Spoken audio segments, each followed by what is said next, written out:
Ladies and gentlemen, please take your seats.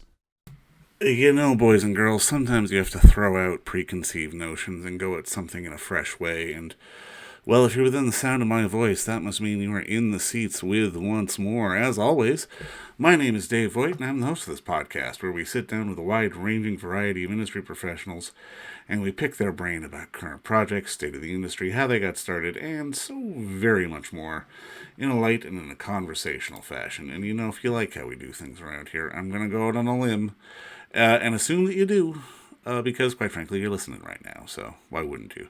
But if you do, subscribe. Please hit that subscribe button, give us a like, give us a 5-star rating on your podcast provider of choice. We're pretty much everywhere over at Apple, Amazon, Spotify, Google.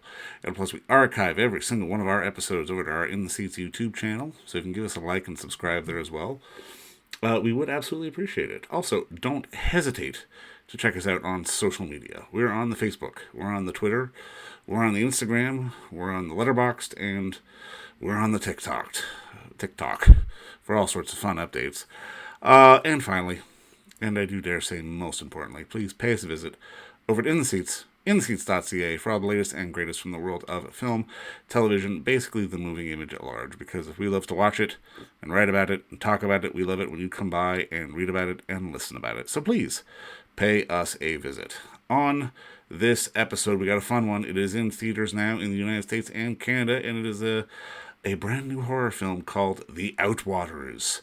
And it's a found footage horror film, but done in a slightly different style. It takes viewers off the beaten path and kind of allows audiences to sort of get into their own heads and get into their own nightmares. It plays out with the plot of that, this is all footage found over 3 memory cards found in a sun-drenched section of the Mojave Desert.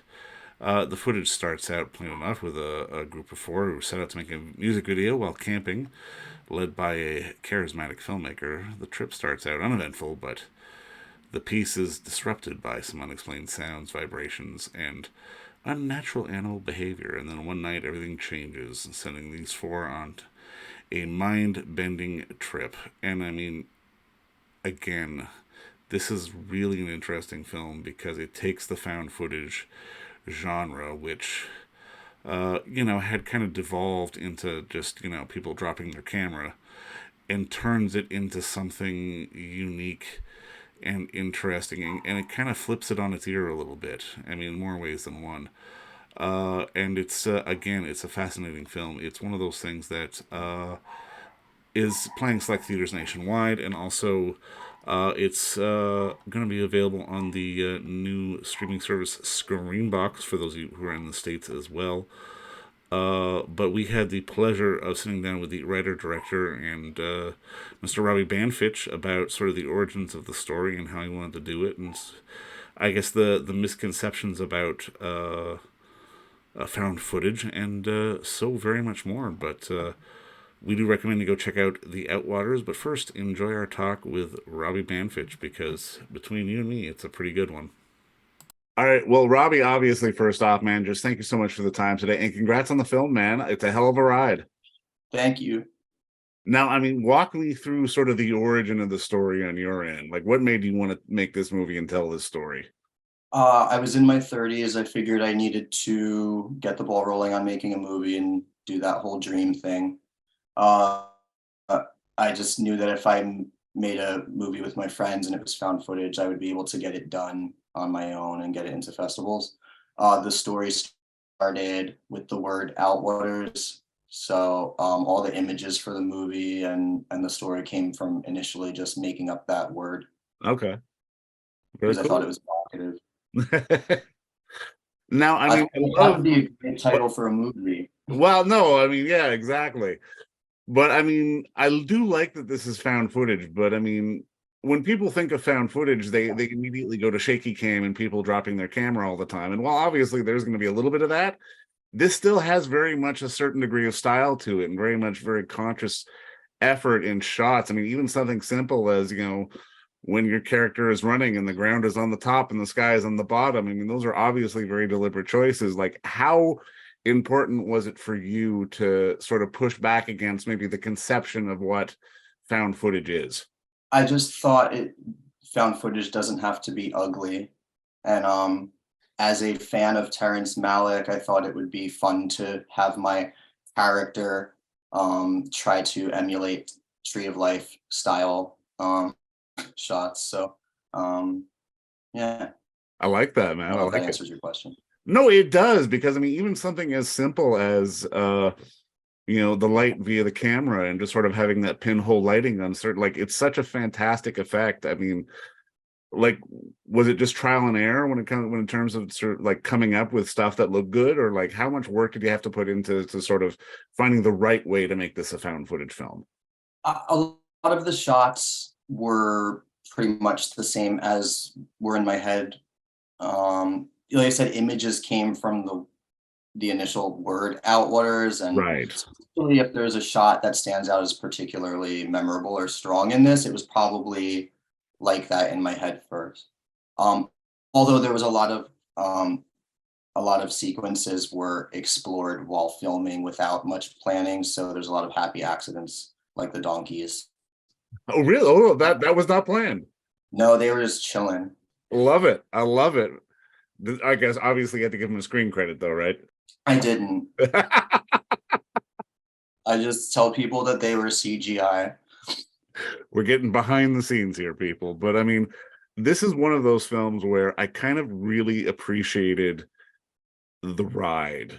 And I mean, it from a narrative standpoint, obviously there's going to be some loose moments, but I mean, for you, because obviously we're in this setting of the desert and you're putting these characters there, how important was it for you to create this story where really we're shifting perception of reality? We're not necessarily going on a linear line. We're going in many different directions with these characters.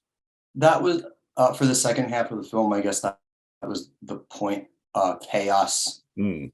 point. And although it's very elaborate and particular and very specific in terms of what is in the film and how I chose to edit it, and I did want it to feel like absolute chaos. I don't know if once again, I don't know if I answered your question, but No, it does though, because I mean, even in some of the shots, like I'm kind of curious, was this something you managed to sort of achieve all in camera, or did you have to sort of add some extra special effects? Because I mean, I even think of some of the shots, like particularly with the pinhole lighting and almost like going through a gateway. Like, is that stuff that you had to sort of add in post, or did you find a way to no, create a lot of these things naturally?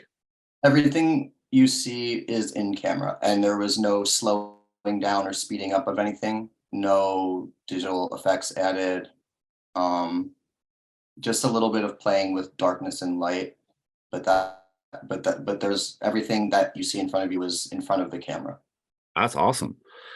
Now, I Except the mean, titles, like the titles I added after. well, They didn't just appear in the ether. obviously. Yeah, no, they didn't like appear in the ether, unfortunately, or I would have filmed them. When you're in the desert like that, I mean, how much like playing around do you have to do? Because I mean, even something like when you're coming out of the cave for the first time, like I mean, you're finding these very sort of unique angles and unique shots. Like, was there a lot of experimentation, or was it literally just run and gun and go and think, okay, this looks pretty, let's go with it? Probably a mix. I've been shooting stuff since I was 10, so I at this point, due to lots of practice, I would say that I have a good eye. So it's usually not that hard to find the right framing and angle. Mm. Um, Although once in a while, of course, I always get stuck on like I have an idea for an image and then it takes me forever to find the right way to set it up. But yeah, really to answer your question, a mix. Okay.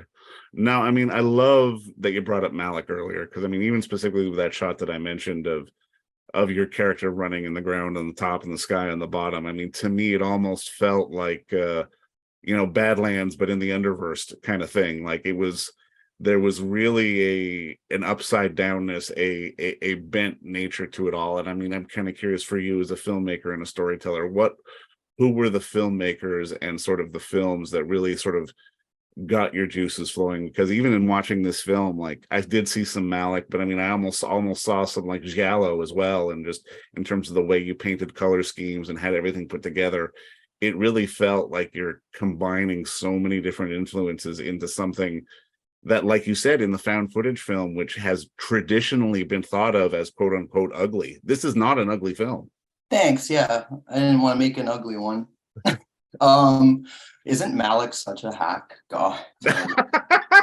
Um, no, I in terms of what you just spoke to, Giallo, like in high school, I was a big fan of Dario Argento. So Yeah. some of those earlier scenes where Michelle's singing or like we're in the kitchen, like that's kind of lit like Suspiria-ish, and you know. So yeah, I would say Jane Campion with her attention to detail, Yeah. the wisps of hair and shit like that. Love it. Now, Visual influences: Malik, Jane Campion, Dario Argento, Bergman, um, Woody Allen's dramas, like interior. that's a heady mix to bring to the horror genre, but I mean, it's one that works. And I mean, I'm curious from your perspective, if you had tried to sort of bring a lot of those influences into, say, a romantic comedy or something a little more straight ahead, it wouldn't have worked. Like, what is it about horror that really allows you to sort of paint with a pretty wide brush? I don't know. I think it just depends on the project. I think you could, if you find the right mix of shots and styles, if they're appropriate for the story, and you do it, hopefully right, that anything can be mixed together. Although I can't imagine like a pitch meeting going well if I was like, oh, I want to make the Blair Witch Project, but like Maliki. So I'm sure that's happened somewhere. In my mind, I want to believe that has happened in a pitch meeting somewhere. But I mean, Robbie. well, luckily the producers probably didn't go for it, and I got to make mine. Now, I mean, just to put a bow on this, I mean, as this film is now getting out into the universe and audiences are seeing, like, what do you hope people take away from this film? Because I mean, it's going to play to horror audiences, but I mean, from an artistic standpoint and a cinematic standpoint, this is something that can play to a lot of more of a broader audience than, say, just the strictly horror audience. What do you hope audiences take away from it?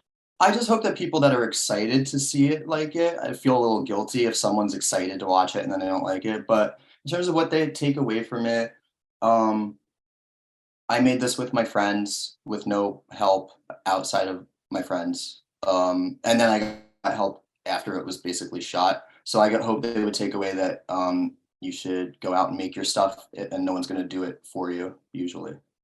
Well, amen to that, man. Those are good words to end on. But I mean, I think you're absolutely right. And again, I can't wait for more people to see this because I think it's a hell of a piece of work. But again, man, thank you for the time today, and congrats on the movie. No problem. And everybody should go watch Bright Star by Jane Campion. It's like the best love story ever. No, I agree with you on that. That is a fantastic film. You know, you're right there. But again, brother, thanks for the time and keep up the good work. Thanks. And don't forget to visit our friends over at Bay Street Video for all your DVD, Blu-ray rental, or purchasing needs this summer, as they are still open for curbside and some mailing delivery as well. Over at 1172 Bay Street, Toronto, Ontario, Canada, you can give them a call at 416-964-9088. That's 416-964-9088. Or send them an email at baystreetvideoto@gmail.com for any of your DVD and Blu-ray needs.